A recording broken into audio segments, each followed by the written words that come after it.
যদি ইতিহাসে লেখা থাকে প্রথম কোন দল বাংলাদেশে অনৈক্যর জন্ম দিয়েছে সেটা হলো বিএনপি। দেশবাসীর উৎকণ্ঠা থেকে মুক্তির জন্য গণঅভ্যুত্থান সরকার প্রধান উপদেষ্টার দিকে তাকিয়ে রয়েছেন। আমাদের আবেদন থাকবে প্রধান উপদেষ্টার নিকট যে আপনি কনসেনসাস কমিশন বা জাতীয় ঐক্যমত কমিশন যে রিপোর্ট জমা দিয়েছে, সুপারিশমালা দিয়েছে, সেটা দ্রুত আদেশ জারি করুন। এবং আজকে আমরা এখানে যুবশক্তির ব্যানারে প্রোগ্রাম হচ্ছে, যুবশক্তির প্রেসিডেন্ট উপস্থিত আছেন। তাহলে এই আদেশ দ্রুত সময়ে জারি করার জন্য বাংলাদেশে আমাদের এনসিপি নয়, একমাত্র যুবশক্তি যথেষ্ট। এবং যুবশক্তিকে বলবো বাংলাদেশে জনগণের এই আদেশ বুঝে নেওয়ার জন্য দুর্বার আন্দোলন গড়ে তোলার জন্য, যাতে কোনো অনৈক্য সৃষ্টিকারী, নির্বাচন বানচালের ষড়যন্ত্রকারী যারা বাংলাদেশে সৃষ্টি করার পায় তারা করছে,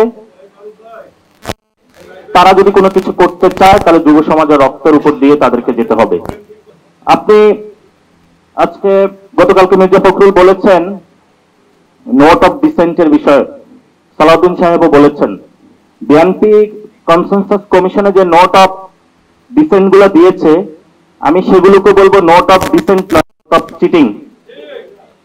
এই নোট অফ চিটিং এর মাধ্যমে তারা পুরো সমগ্র বাংলাদেশের 18 কোটি মানুষের সাথে প্রতারণা করতে চেয়েছিল, কিন্তু সেই প্রতারণাটা বাংলাদেশের তরুণ ছাত্র জনতার কাছে ধরা পড়েছে। তারা কেয়ারটেকার গভর্নমেন্টের ওই জায়গা হলো তারা ভেটো দিয়েছে, অথচ তারা একটা সময় এটা চেয়েছিল। বাংলাদেশের এই যে গণঅভ্যুত্থান হয়েছিল, এটার অন্য দাবি ছিল যুব সমাজ বেকার অবস্থায়, তাদের চাকরি দরকার। পিএসসি তে একটি নিরপেক্ষ কমিশন হবে, পিএসসি ভবিষ্যতে এসে কোনো ভাইয়ার রিকমেন্ডেশন দিবে না। আমরা একটি নিরপেক্ষ পিএসসি চেয়েছিলাম, কিন্তু বিএনপি ওইখানে নোট অফ ডিসেন্ট দিয়ে রেখেছে, কারণ ভাইয়ার কলে সেখানে হলো তাকে নিয়োগ দিতে হবে। সেজন্য বাংলাদেশে আর কোনো ভাইয়াগিরি চলবে না। আপনি নিরপেক্ষ পিএসসি গঠন করতে হবে, এবং এটা ছাত্র সমাজের দাবি।